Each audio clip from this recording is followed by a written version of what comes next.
Geliefdes, ons Pinkster hierdie jaar handel oor hoe beleef en vind ek vir God ook binne in dit wat vir 'n mens pyn en seer veroorsaak. En as ons praat oor pyn en lyding hierdie week, dan gaan dit oor die volle omvang daarvan. Partykeer beleef 'n mens pyn in jou lewe wat regtig vir jou voel of jy dit fisies hier binne voel. Partykeer is dit sommer net 'n onvergenoegdheid, sommer net 'n irritasie of sommer net 'n behoefte wat 'n mens hier binnekant in jou hart beleef. So wanneer ons praat oor pyn, dan gaan dit oor die volle omvang. So as jy dalk nie in jou lewe dan nou vreeslike lyding of pyn beleef het nie of beleef tans nie, moenie dink dit sluit nie jou ook in nie. Dit gaan ten diepste oor hoe ervaar en vind ek die Here in my lewe. En as ons praat van vind, om die Here te vind in hierdie week, dan bedoel ons nie daarmee dat God weg was nie. Ons bedoel ook nie dat God nie hier is nie. Ons bedoel doodgewoon daarmee, ek is nie van hom bewus nie. So as ons die woord vind gebruik, dan moet u weet, ons praat van die hele konsep, ek is net nie bewus van hom nie. Hoe word ek bewus van hom? Hoe beleef ek vir God in my lyding, my pyn, in my irritasies, in my onvergenoegdheid binne in my hart? En daarmee gaan ons hierdie week mee besig wees. Ek en Johan gaan dit afwissel. So ek is vandag hier by u, môreoggend is dit Johan, dinsdagoggend is dit ek, woensdagoggend hy, donderdagoggend weer ek. Maar ons praat oor dieselfde tema. Vanoggend lees ons Genesis 3 vers 1 tot 6. Die slang was listiger as al die diere van die veld wat die Here God gemaak het. Hy het vir die vrou gevra, is dit werklik so dat God gesê het, julle mag nie van enige boom in die tuin eet nie? Die vrou het die slang geantwoord, van die vrugte van die bome in die tuin mag ons eet, maar oor die vrugte van die boom wat in die middel van die tuin is, het God gesê, julle mag daarvan nie eet nie en dit nie aanraak nie, anders sterf julle. Die slang sê toe vir die vrou, julle sal beslis nie sterf nie. Maar God weet dat die dag wanneer julle daarvan eet, julle oë sal oopgaan. Dan sal julle word soos God, wat goed en kwaad ken. Die vrou sien toe dat die boom goed was om van te eet, dat dit 'n lus was vir die oog, en dat die boom begeerlik was om 'n mens insig te gee. Sy het van die vrugte daarvan geneem, dit geëet en ook vir haar man by haar gegee, en hy het geëet. Albei se oë het oopgegaan en hulle het besef dat hulle naak is. Hulle het vye blare aaneengeryg en vir hulle lendeskorte gemaak. Ons gaan net tot daar lees vanoggend. Geliefdes, ons leef in 'n wêreld waar die algemene denkpatroon in ons samelewing is dat dinge moet vinnig gebeur. Dinge moet nie vir my ongemaklik wees nie. En wat ook al gebeur in hierdie lewe, moet die ongemak vir my wegneem. En ons groot soeke in die lewe is dat ons pyn nie daar moet wees nie, dat dinge in die lewe vir ons moet pynloos wees.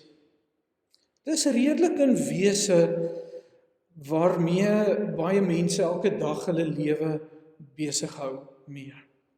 Dis om my probleme weg te kry, dis om my pyn weg te kry, en dit is om vinnige antwoorde te kry, vinnige oplossings te kry. Die goed moet gou gebeur, so gou as moontlik. En aan die een kant is dit goed dat dit so is, dat die samelewing so ingesteldheid het. Ek meen, as ons nie daardie ingesteldheid gehad het nie, dan sou ons waarskynlik nie narkose gehad het wanneer ons deur 'n operasie gegaan het nie. Of ons sou nie motors gehad het nie, of ons sou nie rekenaars gehad het, en selfone gehad het, wat die lewe inderdaad vir ons baie gemaklik maak en baie vinniger maak. Interessant genoeg, hoe meer middele ons het om goeders vir ons vinniger af te handel, hoe minder tyd het ons. Nee, dis baie interessant hoe die lewe so ontwikkel het. Maar die nadeel van dit is die voordeel, maar die nadeel van dit, van so lewensuitkyk, is dat dit ook ons geestelike lewe en ons verhouding met God en ons eie persoonlike lewe baie benadeel en skade aandoen. Want ons verwag dieselfde ook van ons eie genesing in ons lewe. Ons verwag dieselfde ook van God. God moet vir ons die probleme oplos in die lewe. Dis mos sy werk, dis hoekom hy mos daar is. God moet my pyn wegneem en hy moet dit gou doen. En God moet vir my oplossings gee en hy moet dit vinnig gee. Ons wil graag verander. Ons wil graag hê ons lewe moet verander. Ons wil graag hê ons huwelik moet verander. Ons wil graag hê ek hier binnekant moet verander. Maar dit moet vinnig gebeur, dit moet pynloos gebeur. En daar moet net 'n triek daaraan wees om dit reg te kry. Miskien as 'n mens net daai een kursus kan bywoon wat vir jou gaan help, hoe kan jy intap in God se krag in? Dat as jy weet hoe jy die krag van die Heilige Gees uit God uit kan kry, dan gaan die probleem opgelos wees, gaan die pyn weggaan, gaan die lewe vir my lied wees. Ons verwag ook, soos wat ons in die samelewing, dit van alles in die samelewing verwag ons ook dat God vir ons alles moet verander, sonder dat God my verander. Ons wil hê God moet alles verander, sonder om my te verander. Ons wil hê God moet soos 'n goeie dokter 'n operasie doen met al die narkose wat daar beskikbaar is in hierdie lewe. Die waarheid is egter dat God, natuurlik wil God vir ons 'n oorvloed lewe gee. Dit staan in die Bybel. Jesus sê ek het gekom om vir jou lewe te gee in oorvloed. God wil vir ons 'n dieper geestelike lewe gee. God wil hê ons moet hom in ons lewe ten diepste kan iets van hom kan ervaar. Hy wil vir ons genesing gee. Hy sê dit daar in Jesaja, hy sê deur my wonde het daar vir jou genesing gekom. Moet nooit daaroor twyfel dat God dit nie vir jou wil gee nie. Maar God gaan dit nie vir jou buite om jou hart gee nie. God gaan dit nie vir jou om jou probleme gee nie. God gaan dit vir jou deur jou hart gee. Deur jou pyn gaan hy dit vir jou gee. Deur jou probleme gaan hy dit vir jou gee. God gaan dit nie sy stap nie. God is nie in daai tipe bedryf nie, om dit vir jou te gee nie. Ons bid so baie keer, Here, gaan met my dieper. Here, mag ek vir God in my lewe beleef, mag ek geestelik groei, en dan is dit asof die Here vir ons kom sê, o, dis so mooi voorneme, dis so mooi ingesteldheid, en natuurlik gaan ek dit vir jou gee, maar ek gaan dit vir jou gee deur jouself, deur jou, nie om jou nie, maar deur jou hart. En daarvan is die kruisiging vir ons die absolute model, die absolute voorbeeld, dat voordat die opstanding kan kom, vind die sterwe plaas. Die opstanding kom nie sonder die dood nie. Die opstanding kom nie om die dood nie, dit kom daardeur. En daarom het Jesus gesê, 'n koringkorrel kan nie vrug dra as hy nie in die grond val en sterwe nie. Jesus sê, julle kan my nie volg, jy kan nie 'n gelowige probeer wees nie, jy kan nie my pad probeer loop nie, sê Jesus, as jy nie bereid is om jouself te verloon, in die pyn in te gaan, in die probleem in te gaan, in die irritasie in te gaan, in die ontevredenheid in te gaan, in die ongelukkigheid in te gaan. God werk nie met kitse oplossings nie, geliefdes. God werk nie so nie. God gee behoorlike oplossings. Hy gee transformasie, hy gee werklike verandering in 'n mens. En as ons dink soos die wêreld dink ook oor ons geestelike lewe, oor ons geestelike groei, oor ons pyn, ons seer, ons eie verandering en transformasie, as ons dink, dit werk deur kitse oplossings, as dit hoe ons dink, dan gaan jy nie deur jou pyn werk nie. Jy gaan 'n paar goed doen, jy gaan dit vermy, jy gaan dit onderdruk, jy gaan dit rasionaliseer, jy gaan enigiets doen om daarvan weg te kom. Jy gaan enigiets doen om dit te kom. Maar jy gaan nie daardeur werk nie. God werk nie om jou pyn nie. Hy werk deur jou pyn met jou. En dit is die eerste basiese ding wat ons moet verstaan van verandering, van transformasie. Of jy daarvan hou of nie, dis hoe dit werk. Dis waar die genesing lê. Dis waar die verandering lê. Dis nie op 'n ander plek nie. Ons gaan in hierdie week vir jou bekendstel aan 'n struktuur, aan 'n denkraamwerk van hoe die mensdom leer dink het. En hierdie raamwerk is juis daar, is juis die gevolg wat tot stand gekom het, juis omdat ons wil om ons pyn werk, om ons probleme werk, en hierdie raamwerk het vir ons 'n goeie, handige manier geword, wat ons kan gebruik om dit te doen, om te probeer om nie daardeur te werk nie, maar om dit te werk die hele tyd. Die hele mensdom se raamwerk lyk so.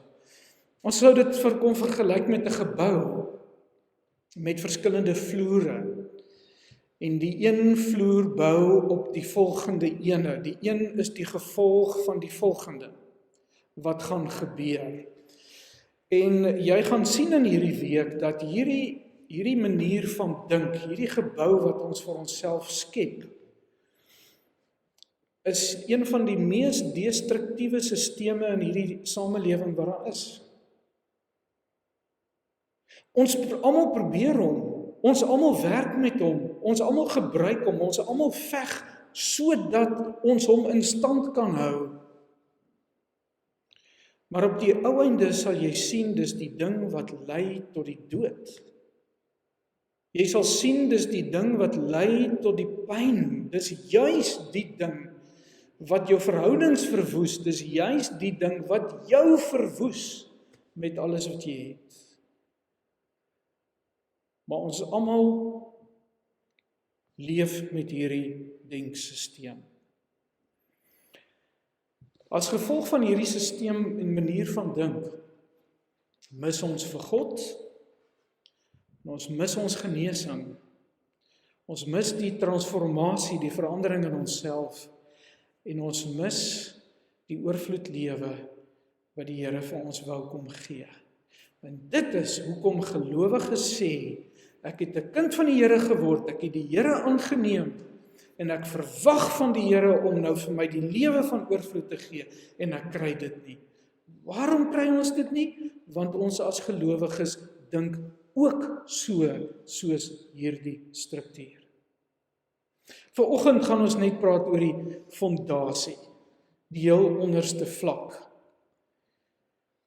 Môre gaan Johan met julle praat oor vloer 1, Dinsdag vloer 2 en 3, Woensdag vloer 4 en Donderdag vloer 5. Die eerste ding, die fondasie, gaan oor 'n wantroue in God.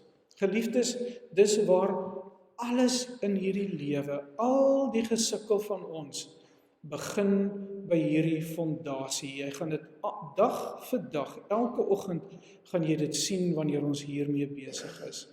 As hierdie fondasie nie daar is nie, val die gebou in mekaar op die ou ende van die dag. En daai fondasie is 'n wantroue in die Here. Ons het gelees in Genesis dat die slang na Eva toe gekom het en vir Eva kom sê het, is dit werklik so, dat God gesê het, julle mag nie van enige boom in die tuin eet nie. En kyk mooi die fyn woordespel wat hierdie slang gebruik. Hy sê, is dit so dat God sê, julle mag nie van enige boom eet nie. Waarop sin speel hy? Hierdie God het 'n tuin gemaak vol vrugte, waar die mens kan eet, en wat die mens nodig het om van te lewe. En dan kom daar die God, en hy sit die mens tussen al hierdie baie bome met al die vrugte, en hy sê vir hulle, julle mag nie van een van hulle eet nie. So wat doen hierdie God? Hy skep, en hy laat die mense doodgaan van die honger. Terwyl hy alles in sy hand het, om dit vir hulle te kon beter maak, vir hulle te kon voed. Dis waarop hy sin speel, nê? God is nie goed nie. En dan kom Eva en sy antwoord hom, en sy sê van die vrugte van die bome in die tuin mag ons eet. Sy sê dis nie waar nie. Ons mag van die vrugte eet, maar oor die vrugte van die boom wat in die middel van die tuin is, het God gesê, julle mag daarvan nie eet nie, en dit nie aanraak nie, anders sterf julle. En jy gaan nou sien, in hierdie antwoord van Eva, het die slang se twyfel wat hy in God gesaai het, reeds op 3 maniere grond gevat, in dit wat Eva geantwoord het. Die eerste ding is, wat Eva mis, oor wat God gesê het, is God het oorspronklik gesê, van al die bome in die tuin mag jy na hartelus eet, het God gesê. Hartelus. Eva mis dit. Sy mis die feit dat God gesê het, ek gee vir julle oorvloed. Ek gee vir julle lewe. Geniet jouself, leef jouself uit in hierdie tuin, na hartelus. Kan jy leef? Nee, dis God se houding, dis God se aanslag ten opsigte van die mens. Ek seën jou met alles in die tuin. Sy mis iets van die vryheid wat God gegee het. Sy mis iets van die oorvloed wat God gegee het. Sy, Eva, kom beperk dit. Nie God nie. As 'n tweede ding wat sy verder aangaan met hierdie ding, en dit is dat sy sê, die boom waarvan ons nie mag eet nie, staan in die middel van die tuin. God het dit nie gesê nie. God het nie gesê daar die boom staan in die middel van die tuin nie. Hy het net gesê daar is 'n boom wat julle nie van moet eet nie. Maar wat doen Eva? Sy vat die boom waarvan hulle nie mag eet nie en sy maak dit die sentrum van alles. Sy maak van God iemand wat al waaroor dit vir God gaan is sy wet. Jy mag nie eet nie. Dis al waaroor dit gaan vir die mense is, wat mag jy nie doen nie, en sy sit hom in die middel, en sy sê, dis waaroor dit in hierdie tuin gaan, dis oor daai boom. En dan doen sy 'n derde ding, en sy sê, God het gesê, ons mag dit nie aanraak nie. God het nie dit gesê nie. God het net gesê, mag dit nie eet nie, hy het nooit gepraat van aanraak nie.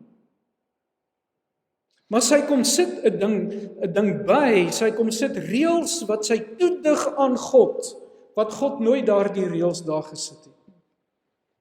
So wat leef in Eva se hart? Sy breek vir God af tot iemand wat bestaan uit reëls. Sy breek God af tot iemand wat bestaan uit die wet. En sy kom dig nog goed aan hom toe ook. En daarmee kom sê sy, vat sy die aas wat die slang vir haar uitgegooi het, en sy kom tot die gevolgtrekking, God is nie goed nie. God wil die mens beperk, God wil die mens benadeel, God wil die mense inperk. God wil die mense lewe steel met sy wet wat in die middel van die tuin staan, bo alles. Dis die sentrum waarom alles draai, is hierdie God wat uit reëls bestaan. So, hulle kon nie meer vir God geniet nie. So mooi wat die Presbyteriaanse geloofsbelijdenis sê, soos ons Heidelbergse katekismus sê, wat is my enigste troos in lewe en dood? Vra die Presbyteriaanse, een van hulle geloofsbelijdenisse, wat is die doel van die mens? En een stukkie van die antwoord is, to enjoy God forever. To enjoy God forever. Maar Eva kon nie meer vir God geniet nie, want sy het tot die gevolgtrekking gekom, hy is nie 'n goeie God nie. En dan kom die slang en hy sê vir haar, ja, weet jy, dit is eintlik so, né? Maar daar's 'n stuk verder ook, weet, julle sal nie sterwe as julle van daardie boom eet nie. Julle oë sal oopgaan, julle sal soos God word, wanneer julle van daardie boom eet. En dan staan daar en die vrou sien toe dat die boom goed was om van te eet, dat dit 'n lus was vir die oog en dat die boom begeerlik was om 'n mens insig te gee om soos God te wees, hè? So die tweede ding wat Eva leer van God is nie betroubaar nie. Hy's nie goed nie. Hy's nie betroubaar nie, want hy jok. Hy jok. En dan is daar 'n derde ding wat hulle oor God leer. Soms hy na 'n man saam, 'n man help haar met dit. En dit is toe hulle oë oopgaan en hulle sien dat hulle kaal is, toe maak hulle vir hulle self vyeblare om hulle te bedek. En wat sê hulle daarmee? Hulle sê God is nie genoeg nie. Hulle kon nie vir God vertrou dat hy vir hulle vergifnis gee nie. Hulle kon nie vir God vertrou dat hy hierdie gemors waarin hulle beland het kon regmaak nie. Dat God hulle denke kan verander om anders oor hom te dink nie. Hulle neem hulle eie lewe en alles in hulle eie hande. Want God kan dit nie doen nie. En daarom was die derde ding wat hulle geleer het van God is hy is nie genoeg nie.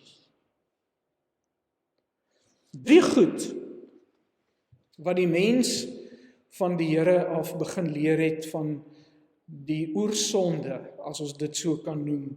En geliefdes, dis nie verniet die oersonde nie.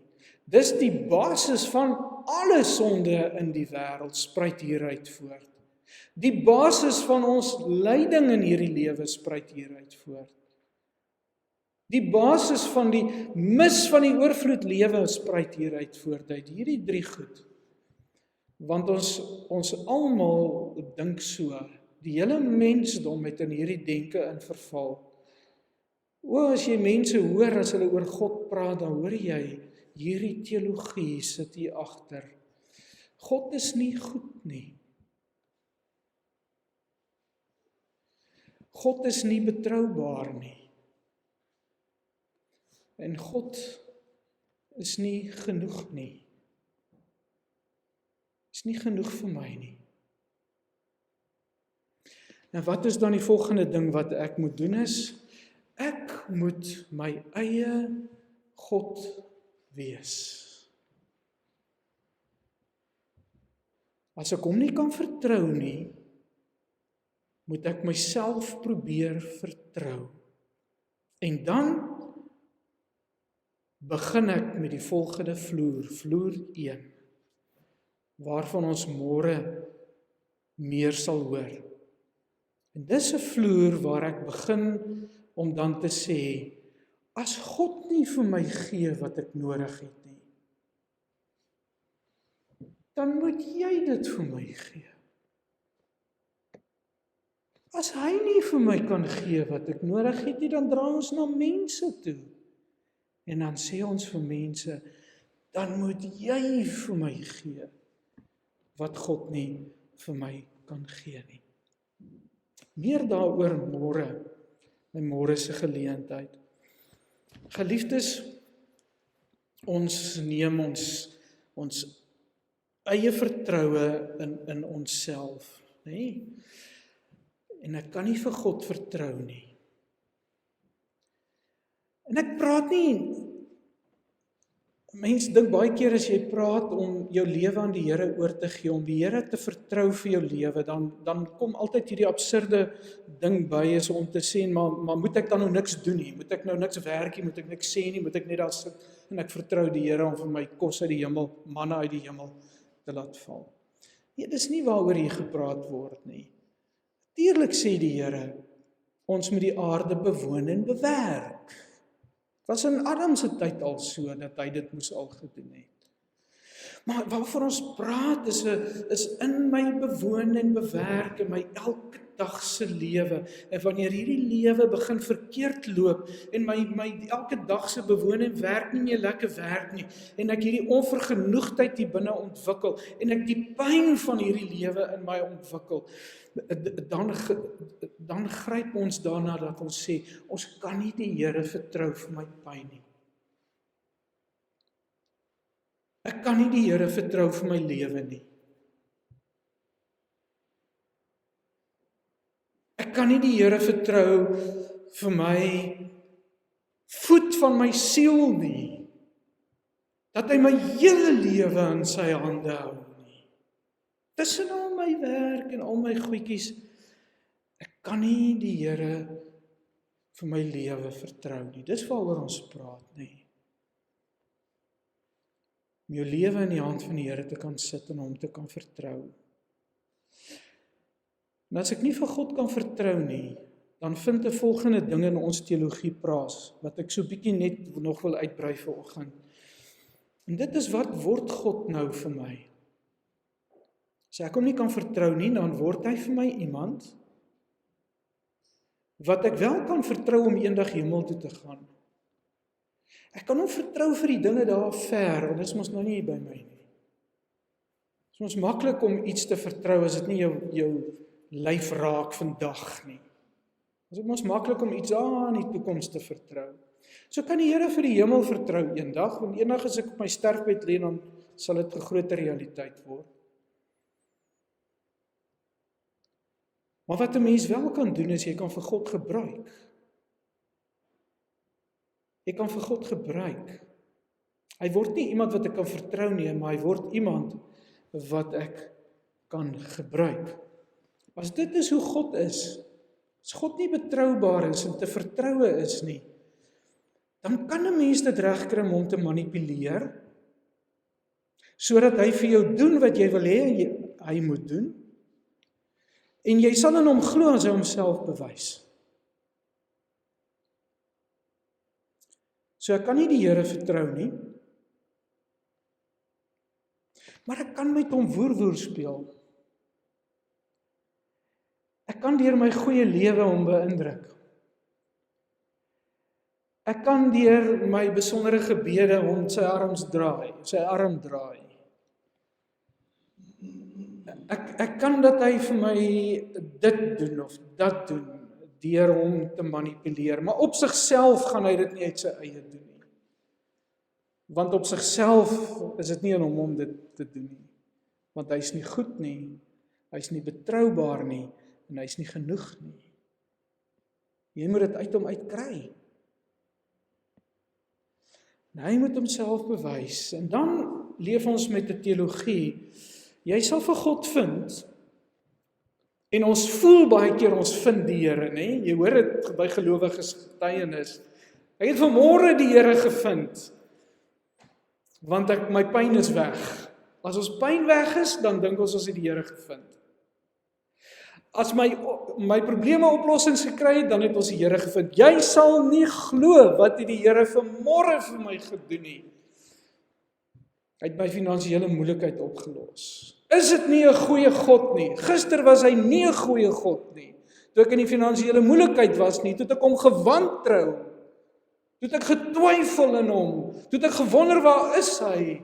Maar nou het dit vandag gebeur en nou is die finansies daar opgelos en nou is hy 'n goeie God. Hy het homself bewys. En ek kon hom gebruik.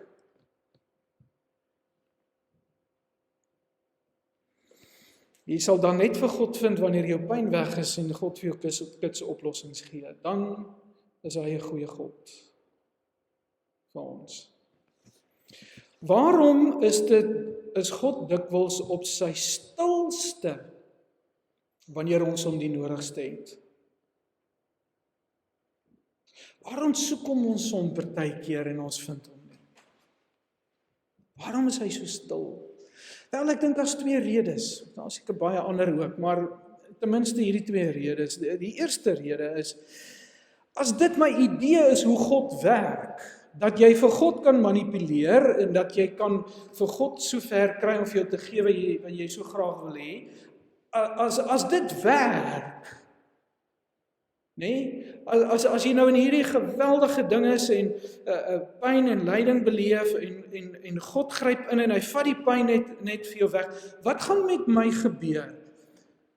Dit gaan ons my teologie wat so dink versterk.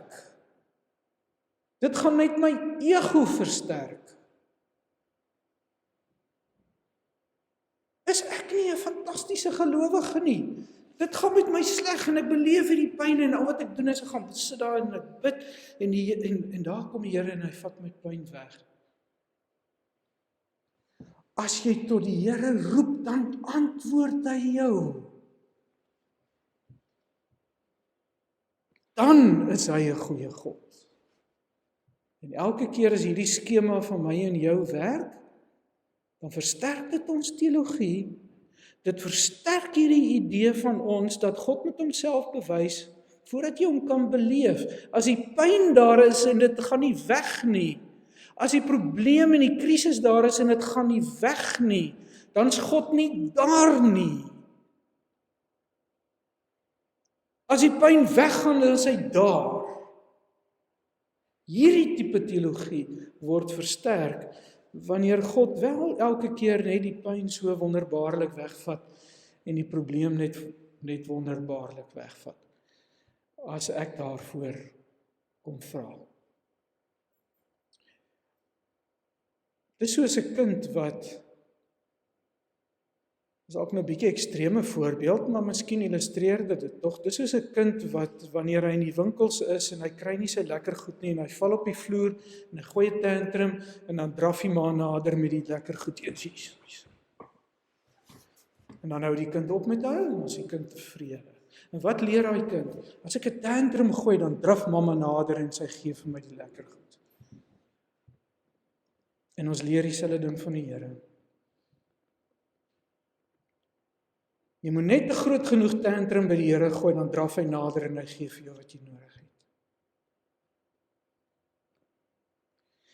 Die tweede ding natuurlik is dat God se doel met al hierdie goed, God se plan met my, waar hy wil hê ek moet uitkom by dit, geliefdes, is hy wil hê dat daar moet transformasie in my plaasvind. Dan moet dit verdieping in my geloof plaasvind. Dan moet dit baie dieper belewenis van die Here met my plaasvind in my pyn, terwyl die pyn daar is. Om hom daar te kan beleef.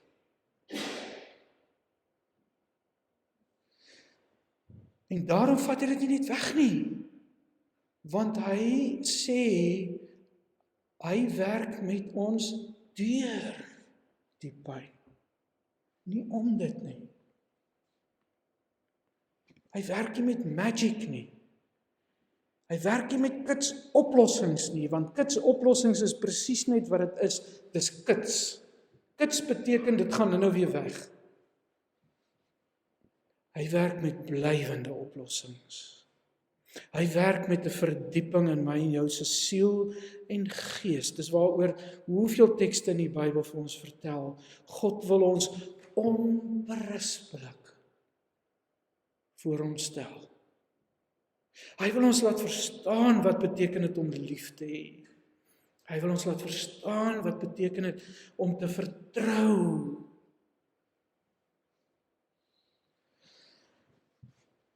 Daarom gaan pyn nie net altyd weg nie. Daarom word die probleem nie net altyd opgelos nie. Want God se plan met jou is groter as net jou pyn. Is groter as net jou probleem. Sy plan met ons is om hom te beleef, transformasie. Jy weet, baie keer dan vertrou ons vir God vir die parkeerplek, nie? As jy parkering kry en dan bid jy en dan gee God vir jou parkeerplek en dan sê ons, ja, die Here was so goed vir my vandag, ek het parkeerplek gekry. Ja, ander arme drommel wat moes om en om die blok ry wat nie parkeerplek kry nie, wie se parkeerplek ek gevat het. Die Here was nou nie so goed vir hom nie. Maar ons vertrou die Here vir parkeerplek. Ons vertrou die Here dat hy met die rugbywedstryd nie ernstige besering sal laat veroorsaak nie. Vertrou die Here vir allerlei baie goedjies, maar ons kan nie die Here vertrou vir die genesing van my siel nie. Ons kan nie die Here vertrou vir die genesing van my siel nie. Ons kan nie die Here vertrou dat hy my lewe in sy hand hou nie. dat hy my in sy hand hou nie. Voel dit of hy jou hou? Nee. Voel dit of hy help? Nee. Maar hy doen. Sien jy dit? Nee. Maar is daar? Beleef jy dat God goed is? Nee. Maar hy is. Dis geloof. Dis om hom te ken.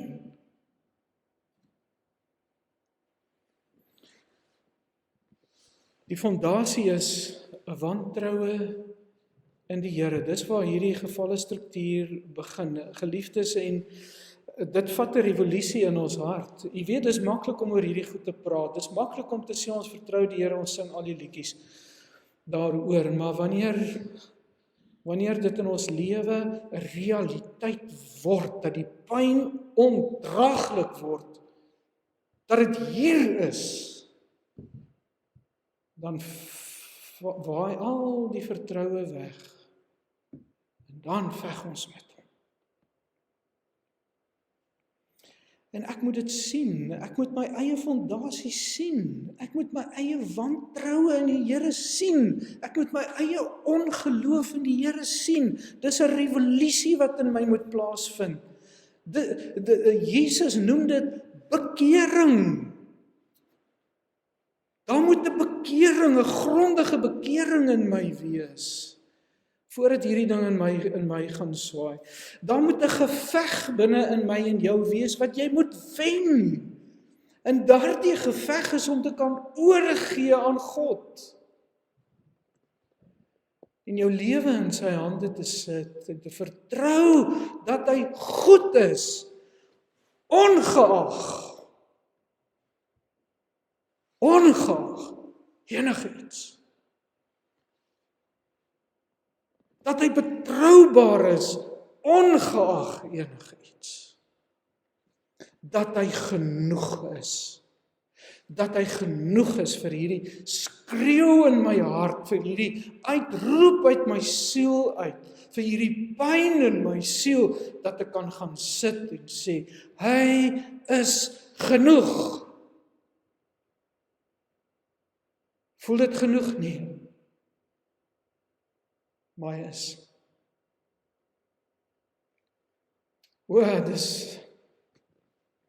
Dis 'n revolusie wat in my hart moet plaasvind. Dis 'n bekering wat in my moet plaasvind. Om by daai punt oor te skuif en te sê, God is by magte om my te dra. God is by magte om my te gee wat ek nodig het. God is by magte om my te genees.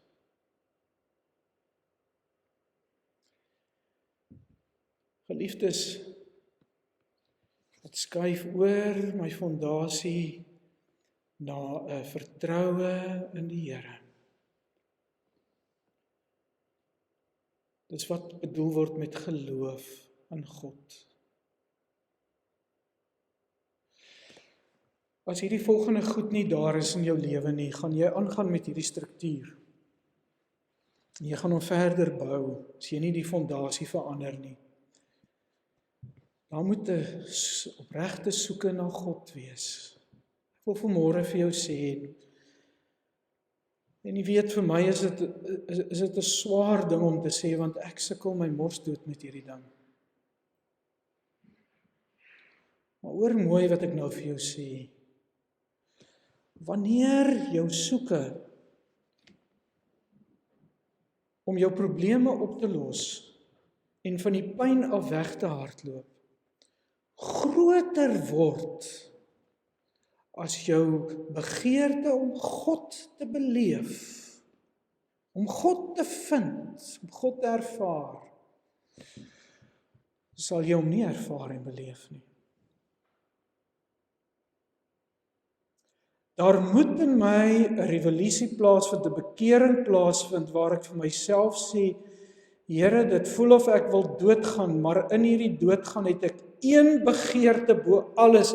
Here, ek wil U sien, ek wil U beleef, Ek wil U ervaar.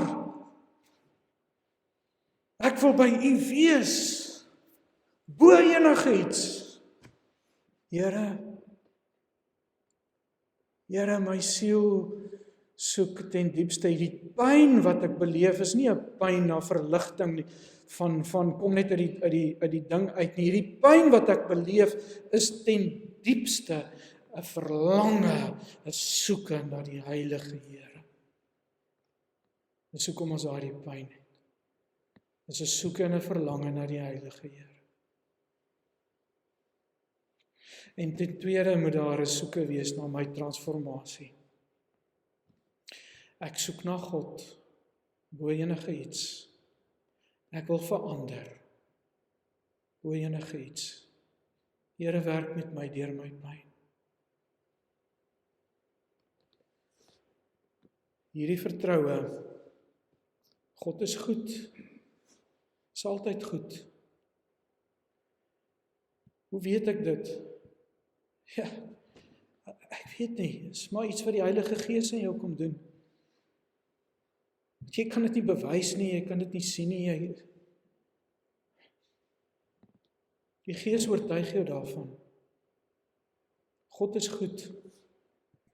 God is betroubaar.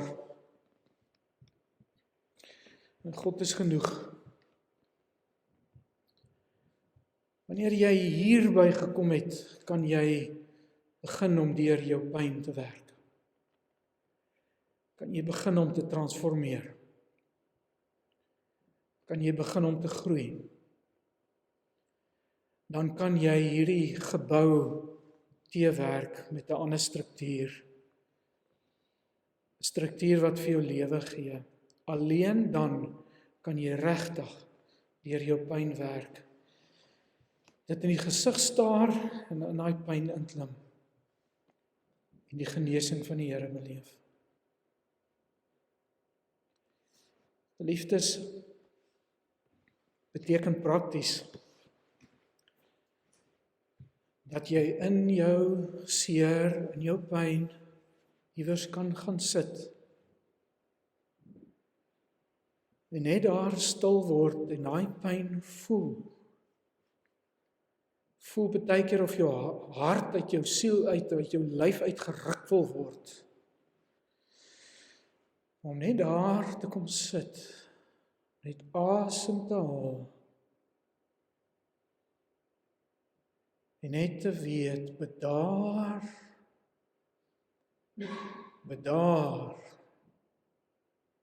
My siel bedaar. En weet, hy is die Here. Voel ek hy is die Here? Nee. Kry ek een of ander rukking of 'n belewenis? Nee. Gaan die pyn weg? Nee.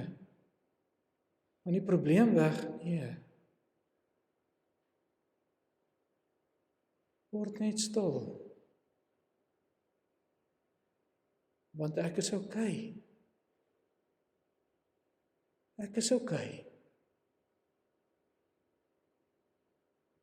Ek is okay. Want hy is die Here.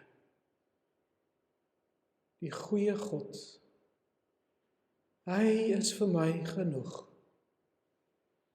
Hy is betroubaar. Wil jy nie vir 'n paar oomblikke nou net sit en asemhaal? En net al hierdie gemaal tot rus te bring. En net by hom kom rus nie. Bedaar en weet, hy is die Here. And confidence.